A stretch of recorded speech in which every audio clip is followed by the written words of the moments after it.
Hi guys, welcome back to my vlog. I'm with Marvin. My name is Martin and here is Marvin. So we're here at Ivan 2 Park. We're going to walk. So mag-fall na dito guys, so medyo lumalamig na. Kasi after ng fall ay winter na. So first time makaka-experience ni Marvin ng winter. So ngayon guys, malamig-lamig na. Oh, hinga ka nga.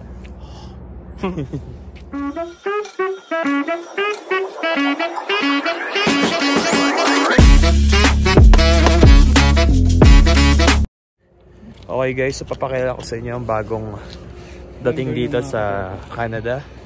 So once again, my name is Martin and meet Marvin. Hello. So pang ilang buwan mo na dito, Marvin? 3 months. Pang 3 months yun na.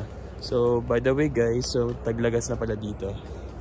So after ng taglagas ay mag-winter na. So kaya kami taga na. Tagbulbul.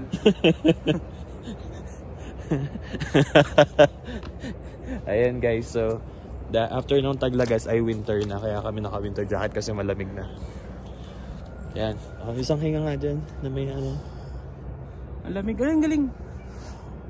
Ay nakikita. Isa pa. Ayan. So maglalakad-lakad kami dito guys. Nandito pala kami sa Ivan 2 Park. Ayan siya guys. Taglagas na.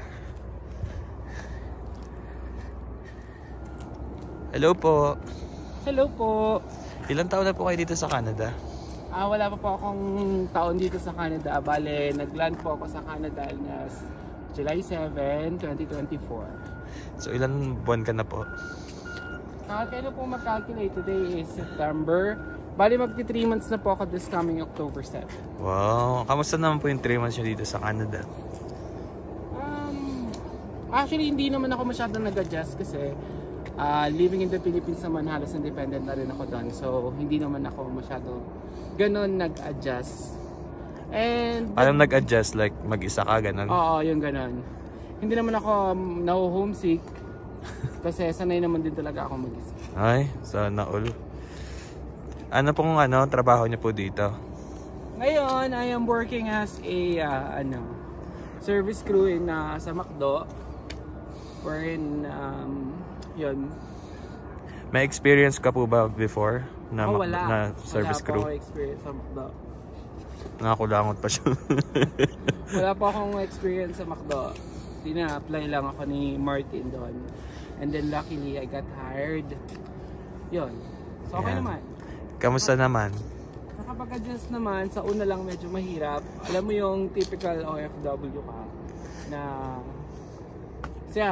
minsan may mga times na naisip ko ng tama pa ba yung mga decisions ko, if okay pa bang magpatuloy or worth it nga bang sinuko ko yung career ko sa Pilipinas. But, ano pong work nyo pa sa Pilipinas? I am a team leader din sa Philippines sa Accenture.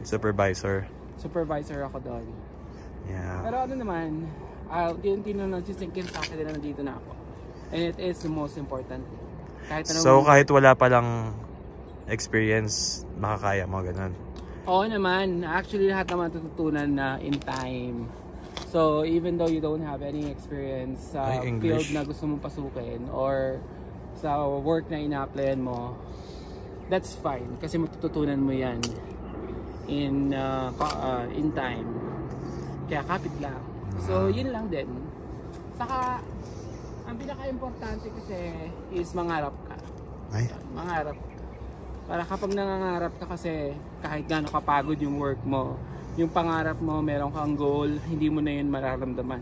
Kasi nakafocus ka lang sa goal mo. Kasi hodang mapagod, pwede ka naman magpahinga. Ay, ganun. Naging uwak. Ayan, so madami kasing uwak dito guys. So na-adapt niya na din. So sa 3 months na-adapt mo na yung mga uwak dito. Paano daw yung tawa, yung mga sigaw ng uwak? Ganito po yung mga sigaw ng uwak dito tuwing mara.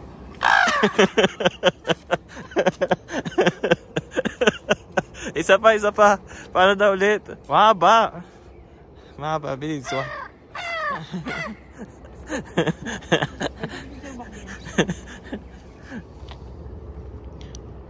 Hi kuya, ilang taon ka na dito sa ano? Canada? Lagpas isang taon na ako guys. Nag-isang taon ako ng July 7. So si Marvin pala ay dumating din dito ng July 7. Pero 2023. Ay 2024. Ako pala 2023. How's living here in Canada kuya? Okay naman siya guys. So far so good. So sa una lang medyo malungkot. Homesick ka. Yeah, pero para sa pamilya guys, lalaban tayo. Ay, lalaban pa. Ano? Kumusta naman ang expenses mo dito, kuya? Ayun. Expenses pa din. Yeah, pero okay naman siya guys. Worth it naman kasi nabibigay po natin yung mga pangangailangan ng pamilya natin sa Pilipinas, like mga tuition fees. So yung may nakapag-graduate na pala tayo ng isa nating kapatid, isa na lang guys, makagraduate na rin mo naman pala. Vlogging. Ayun guys, so ngayon lakad-lakad na tayo. So ang tagal ko guys na hindi nag-vlog. Pasensya na sa mga avid viewers ko dati last year. Medyo nalungkot lang tayo guys, na-depressed, na-stress. Kaya hindi tayo nakapag-vlog. Pero ngayon guys, meron tayong magandang buhay. Hindi na tayo nalulungkot guys. Yun. I mean nalulungkot pa rin pero hindi na siya katulad dati. Ang perfect mo pala kuya. Yeah. Ang lakad po ng tiyan nyo kuya. Nakadoble lang ako. Ay! Kasi nga malamig. Paano po yung tawa ng uwak ko? Hindi mo kaya. And guys, so nag-i-emote na po si Marvin. Yan guys, naglagas na. Ay! Karoon mo ako taka. Kuya. Tagasan ka sa Pilipinas? Bale, may bahay po ako sa Lipa. Pero, yun, yung probinsya po namin is Mindoro sa mother side. And yung sa tatay ko po is sa Bata. Saan? Tapos yung Bataan? family ko nakatira po sila sa Taguig. Oh, sa BGC? Mayaman pa pala kayo? Hindi ba? Sa gilid lang. Talabas po yan ng BGC. Actually, hindi po talaga mayaman ng family ko. Nakakaraos lang.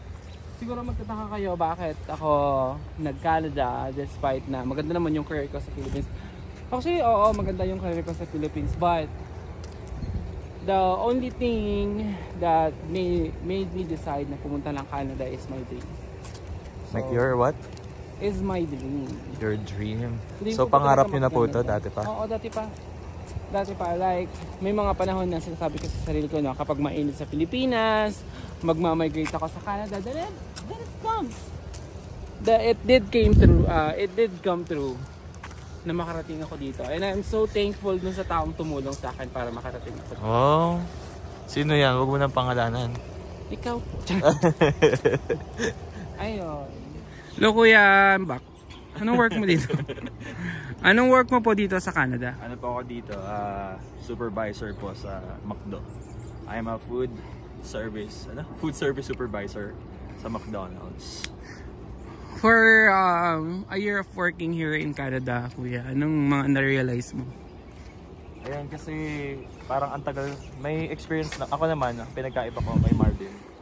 May experience ako sa McDo, parang 6 years ako sa McDo sa Pilipinas. Kaso nga lang, nag-resign ako noong 2018, tapos bumalik ako ng McDo. Parang 2018, tapos BPO, Accenture. Tapos biglang, after 5 years, na physical work ulit. So medyo nanibago, pero bumabalik naman yung gano'n. Yung liksi mo, yung kuya. liksi gano'n. Kaso nga lang, syempre ang pinakakalaban mo lang naman dito guys sa Canada, I mean sa abroad, is yung lungkot, lalo na kung family oriented ka, close ka sa pamilya mo. Ganun. Unlike kay Marvin, siya sanay isang mag-isa, ako kasi hindi. Yun guys. So doon lang ako medyo nahirapan, naging nonchalant ako. Anong shift mo dito kuya sa Ayun nga, more on ako dito guys, GY. Graveyard ako. Ayun, kaya masyado ako naging nonchalant. Kasi wala akong kausap. Pero yun, bumabawi naman guys, nakikipagkaibigan naman na tayo. Ayun. Kumusta naman po ang expenses mo, kuya? Ulit po. Ano ba? Ayun nga guys, mangarap lang talaga tayo. Meron ka ng kotse dito, kuya? Wala pa guys eh. Meron ang napundar ko lang guys is scooter. Kasi, Oy, okay na yun, kuya. Yan. Ang malaking tulong sa akin yan guys yung scooter kasi syempre physical work nga, medyo pagod ka kasi puro tayo, ganun. Pero exercise na din yun. Yun nga lang, pag parang pagpapasok ka, mas mabilis pumasok. Hindi ka na maglalakad. Tapos pag uuwi ka, medyo hindi ka na rin pagod. Kasi nung dati, yun nga, parang 8 hours kang physical work, nakatayo, tapos maglalakad ka pa. Malayo yung nilalakaran namin dito guys, like 15 to 20 minutes. Sige, 15 minutes, ganun. Tapos pag pagod ka, mas lalong masakit dito guys. Kaya malaking tulong din yung scooter. So, ang nga lang, pag sa winter. Anong mensahe mo kuya sa mga nangangarap makapunta ng Canada? Sa mga nangangarap guys, pumunta dito sa Canada, wag muna kayong mangarap na yun. Kasi may naghihigpit yung Canada ngayon. Pero, ayun, mangarap pa din kayo. Kung para sa inyo guys. Oh. Yun. Kasi dati, pinangarap ko ba to? Ikaw nangarap na to. Hindi, pinangarap ko to guys. Siyempre, malaking tulong to sa family namin. Yan. Yun lang guys. Kuya, ano pong nyo ngayon? Anong pathway? Anong tawag dito? Anong permit nyo dito? Ang permit ko po dito is open work permit. Bali kapag open work permit ka po, pwede ka pong mag-work sa magkaroon ng job na kahit ilang basta kaya ng katawan mo. So yun po yung open work permit. Ganun. Ano pa po? So may sasakyan ka na po ba? Aha! Wala pa po, but soon. Actually, kakasabi ko lang na 3 months pa lang ako dito. So I don't expect naman talaga na magkakaroon ng in-snap naman na aasenso tayo dito. Saka guys, payo ko lang sa lahat ng hindi in-snap. Hindi lahat ng dumating sa Canada yumaman. Lahat, may mga iba na umuwi ng Pilipinas, hindi kinaya yung buhay, yung living and expenses here in Canada. Pero yun nga lang, kung buo sa loob mo na matupad lahat ng mga pangarap mo dito, I think you can. If that's you, meron kang goal, focus sa goal, kaya mo kahit ano, siguro para sa iyo ang Canada. Ituloy mo. Push for your dream. Oh my God. Ayan. Nandito po tayo sa Ivan 2. Ang ganda po dito, tingnan niyo po. Maglapit na pong mag-snow. Ayan guys, yun yung mga hamog guys. Hamog pala tawag yun. Ayan na, may usok-usok na. Nakikita niyo po naglalagos na yung mga dakan dito. Because it's already fall. So kamusta naman yung lamig? Kamusta naman yung lamig? Okay. Sa una malamig talaga, wala pang snow yan pero malamig po talaga dito. Sobra, iba yung lamig. Alam mo yung times 2 o 3 ng Baguio. Ganun. Times lang. Ilang buwan na po yan dinadala nyo? 3 months po. Marvin, di ba sabi mo open work permit ka? Anong nahirapan ka ba sa immigration sa Pilipinas? Actually hindi. Smooth yung process ko nung nagpunta ako na yung day ng flight ko dito sa Canada. One thing na kailangan mong i-make sure na meron ka is kapag naka-open work permit ka, meron kang document ng principal sponsor mo. Yun yung pinakamahalaga. Ano yung mga hiningi sa principal sponsor? Yung sa principal sponsor work permit, yun yung pinakita ko. Hindi hiningi naman actually. They asked for proof ng principal sponsor, which I have naman. Luckily na napaprint ko siya. So yun, pinakita ko yun. So ano yung mga dala mong parang magiging proof? So, kung sakaling tanongin. Actually, lahat naman ng requirement or ng principal sponsor na ko is prevent ko.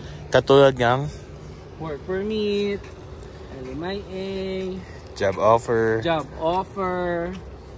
work, yun pa, marami pa, yung mga PIDOS, pati nga yung mga OEC, yun yung pinaka-importante, OEC.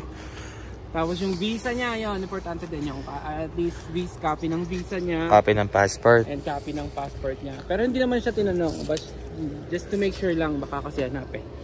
So wala masyadong tanong sa'yo, unlike sa mga ibang mga nag-travel. Kinabahan ka ba nun? Oo, kasi di ba madami naman, hindi naman talaga may iwasan yun. Kasi di ba marami mga maraming mga bali-balita dati na tawag din? Hindi na-offload ka na. Na-offload. Yeah. Ayan guys. Ayan, so ulitin lang natin sa mga viewers natin kasi madami nagtatanong sa comment section. Ano yung pang meron nga sa OWP, Open Work Permit kung nagpidos daw ba? Hindi. Hindi daw. Ayun, kapag OWP ka, hindi mo kailangan magpidos. Meron kang i-print na document galing yan, ipa-flash lang natin dito sa yung meron ngayon, may bagong memorandum guys, di ba? Yung memorandum na if ikaw ay naka-OWP or Open Work Permit here in Canada, hindi mo kailangan ng pidos. Hindi rin kailangan ng OEC, pero kapag high skilled lang yung mga yung principal sponsor, pero may mga yun guys, basahin nyo na lang guys doon. Yung mga may mga exemption guys. Yung iba nire-require na kapag kahit Open Work Permit ka, basta may trabaho ka dito, kailangan daw siya, parang ganun. Yan, basahin nyo na lang guys yung sa DMW Memorandum last April 2024.